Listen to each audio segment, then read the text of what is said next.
का शुभारंभ भी किया जा रहा है और उन्नाव में, जनपद उन्नाव में एक यूपीडा के integrated manufacturing and logistic cluster में केन पैक इंडिया द्वारा एक ग्रीनफील्ड मैन्युफैक्चरिंग इकाई का शिलान्यास का कार्यक्रम अभी यहां पे संपन्न हुआ है, जो यहां पर आज हम कार्यक्रम आगे बढ़ा रहे हैं। ये लगभग 1300 करोड़ रुपए की लागत का एक निवेश, जो एफडीआई निवेश के अंतर्गत आएगा, यह यहां पर आज शिलान्यास का कार्यक्रम संपन्न हो रहा है। इसके अलावा यहां पर अन्य तमाम घोषणाएं भी हुई हैं, जिसमें उत्तर प्रदेश में अभी चेयरमैन इकबाल ब्रिज द्वारा फिशरीज के फील्ड में जो संभावनाएं उत्तर प्रदेश के अंदर मौजूद हैं, इसमें 4000 करोड़ रुपए के निवेश की घोषणा हुई है और उत्तर प्रदेश के अंदर global lead data digital agriculture World Bank के इस अभियान को भी कैसे हम आगे बढ़ा करके किसानों के जीवन में परिवर्तन लाने का काम कर सकते हैं, इसके लिए डेटा बैंक की क्या उपयोगिता हो सकती है, इस बारे में अभी यहां पर श्री परमेश शाह ने हम सबके सामने उस विजन को भी रखा है जो आगे चल करके किसानों के जीवन में व्यापक परिवर्तन का एक कारक बनेगा। जब हम देश की आबादी के सबसे बड़े राज्य के बारे में सोचते हैं तो स्वाभाविक रूप से हमारा ध्यान जाता है कि 25 करोड़ की आबादी का ये राज्य स्वाभाविक रूप से बड़ी आबादी है, तो एक स्वतः हम सबके मन में एक भाव पैदा होता है कि बड़ी आबादी इसलिए है क्योंकि उस प्रकार का वातावरण और उस प्रकार की भूमि यहां पर पहले से मौजूद है। दुनिया की सबसे उर्वरा भूमि में से एक और सबसे अच्छा जल संसाधन जिस एक राज्य के पास है, प्रकृति और परमात्मा की कृपा से वह उत्तर प्रदेश राज्य है, जिसके पास यह संभावना मौजूद है। हम इस बात को कह सकते हैं कि भारत में जो लगभग 45% भूमि कृषि योग्य है,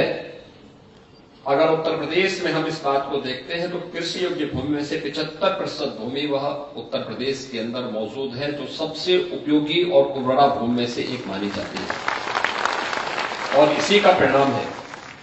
कि चाहे वह उत्तर प्रदेश के अंदर गेहूं के उत्पादन में, दूध, गन्ना, आलू, आम, अमरूद, मटर, मशरूम,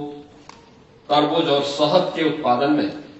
आज उत्तर प्रदेश देश के अंदर, भारत के अंदर नंबर 1 स्थान पर है। देश के अंदर कुल जो सब्जी उत्पादन होता है उनमें से 15% हिस्सेदारी और फल उत्पादन में भी 11% हिस्सेदारी उत्तर प्रदेश के पास है। भारत की कुल कृषि उत्पादन में, यानी देश की आबादी का 16% भाग, 16 से 17% जनसंख्या उत्तर प्रदेश में निवास करती है, लेकिन खाद्यान्न उत्पादन में उत्तर प्रदेश का योगदान 23% से अधिक है। यानी देश का फूड बास्केट भी के रूप में भी यह जाना जाता है और देश के अंदर जो खाद्यान्न का निर्यात होता है उनमें से तीसरे स्थान पर उत्तर प्रदेश अभी है। स्वाभाविक रूप से इस दिशा में एक्सपोर्ट की जो संभावना उत्तर प्रदेश के अंदर मौजूद है, यूपी एग्रीज प्रोजेक्ट का शुभारंभ इस दिशा में उन संभावनाओं को आगे बढ़ाने में एक मील का पत्थर साबित होगा और इस दृष्टि से उत्तर प्रदेश के अन्नदाता किसानों के लिए और उत्तर प्रदेश के इस फील्ड में कार्य करने वाले उन सभी महानुभावों के लिए यह एक बहुत अच्छी शुरुआत है। यूपी एग्रीज परियोजना के बारे में जैसे कि यहां पर पहले भी बताया गया कि 4000 करोड़ रुपए की इस जो प्रोजेक्ट है, इसमें से 2737 करोड़ का जो लोन है ये विश्व बैंक द्वारा और 1166 करोड़ का जो इसमें अंशदान है या राज्य सरकार के द्वारा इसमें देने की व्यवस्था की गई है। इसमें विश्व बैंक की सहायता जो यूपी एग्रीज प्रोजेक्ट का जो मुख्य उद्देश्य है, कृषि और उससे जो संबंधित सेक्टर है उनकी कठिनाइयों को चिन्हित करना, प्रमुख फसलों की उत्पादकता में एक गुणात्मक वृद्धि हो इस दिशा में एक प्रयास करना, प्रदेश के अंदर जो विशिष्ट कृषि उत्पादों के पोस्ट हार्वेस्ट मैनेजमेंट और मार्केट सपोर्ट सिस्टम को विकसित करने की कार्रवाई को आगे बढ़ाना और जिससे हम अपने अन्नदाता किसानों की आय में वृद्धि कर सकें। यूपी एग्रीज परियोजना के द्वारा सहवर्ती जो इंफ्रास्ट्रक्चर है उसके विकास के लिए भी और स्थानीय स्तर पर रोजगार सृजन के लिए भी एक नए अभियान को आगे बढ़ाने का ये शुरुआत है और पहले चरण में इसके लिए यूपी के 8 कमिश्नरी के 28 जनपद लिए गए हैं, जिनमें पूर्वी उत्तर प्रदेश के गोरखपुर कमिश्नरी को, आजमगढ़ कमिश्नरी को, बस्ती कमिश्नरी को, देवीपाटन कमिश्नरी को, वाराणसी, विंध्याचल, चित्रकूट और झांसी यानी पूर्वी उत्तर प्रदेश और बुंदेलखंड,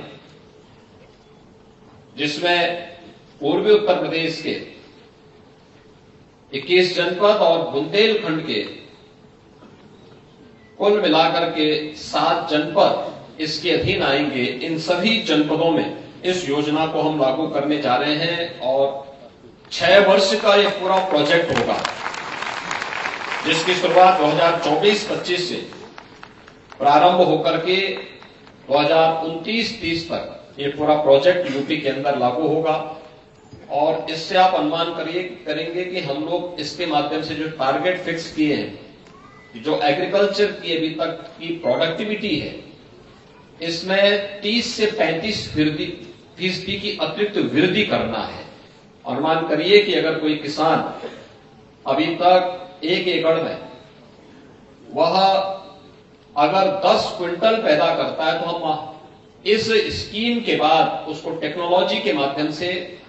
और अन्य सुविधाओं के माध्यम से उसको जोड़ करके उसकी क्वालिटी को बनाए रखते हुए उसको समय पे बीज उपलब्ध हो, समय पे खाद उपलब्ध हो, समय पे सिंचाई की सुविधा उपलब्ध हो, उसको मार्केट की सुविधा उपलब्ध हो, और जिसके बारे में प्रधानमंत्री जी बार बार कहते हैं कि बीज को बाजार तक पहुंचाने के लिए, वैल्यू एडिशन के साथ उसको जोड़ने के लिए इन सभी कार्यक्रमों में ये प्रोजेक्ट सहायक होगा। वही किसान उसकी प्रोडक्टिविटी को अगर समय पे अच्छी क्वालिटी के बीज मिलते हैं,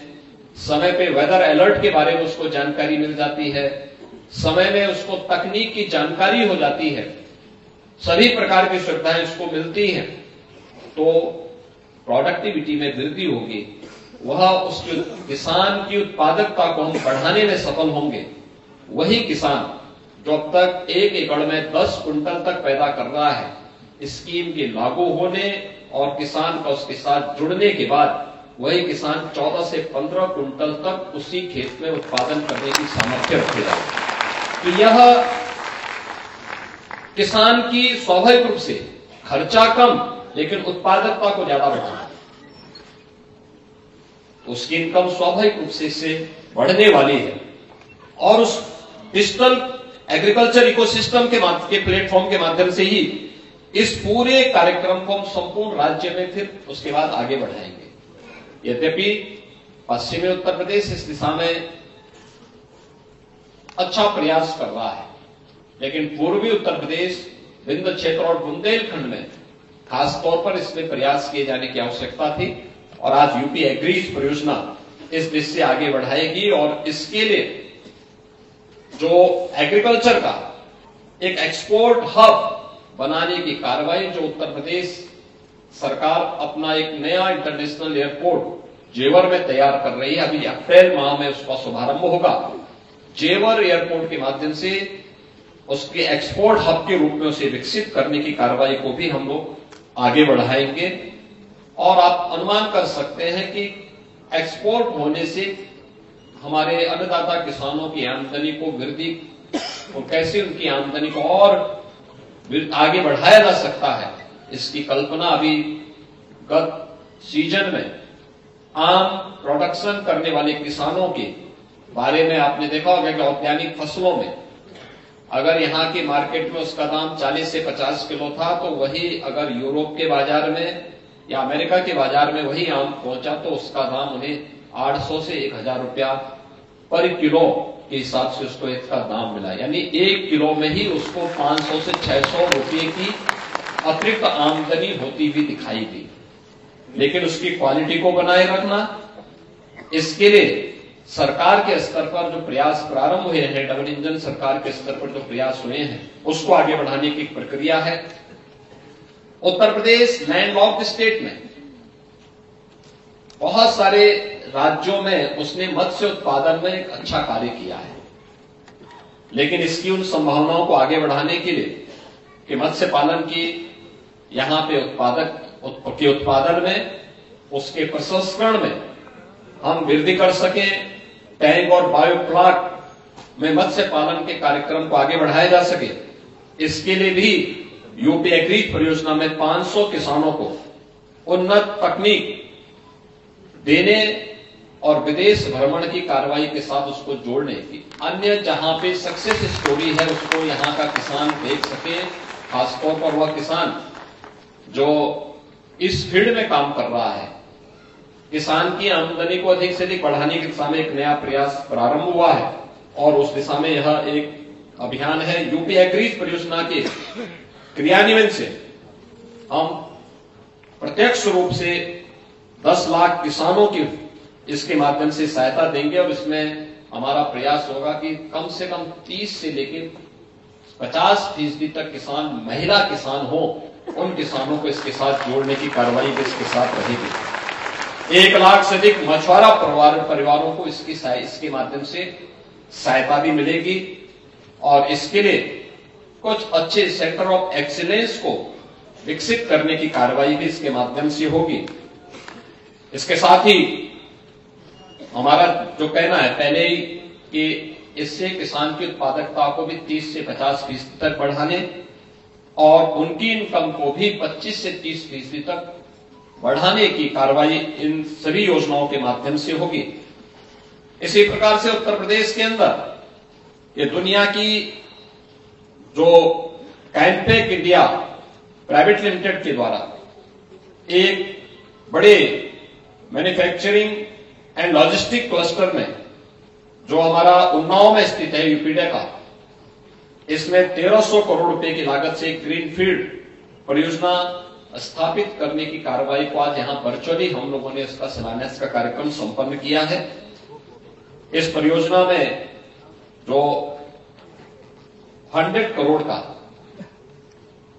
एफडीआई भी है। मुझे पूरा विश्वास है कि यह परियोजना उत्तर प्रदेश की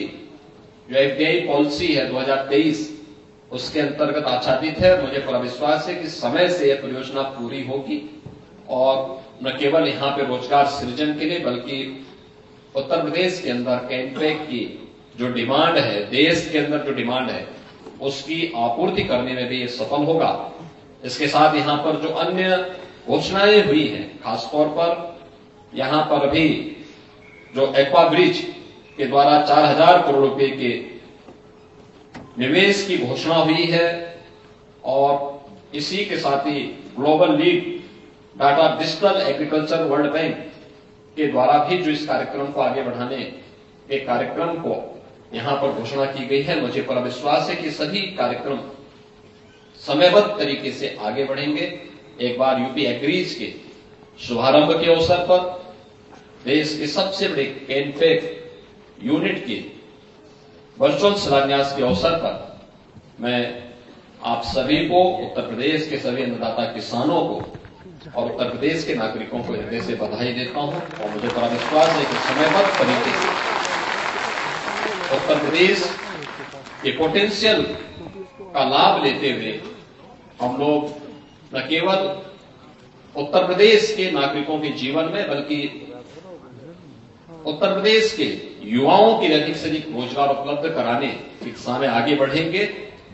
आज के इस अवसर पर मैं जो हमारे निवेशक हैं इन सबको इस बात के लिए आश्वस्त करता हूं, एक अच्छे वातावरण में, सुरक्षित वातावरण में आपका निवेश न केवल सुरक्षित होगा बल्कि आपके द्वारा जितना निवेश उत्तर प्रदेश के अंदर किया जाएगा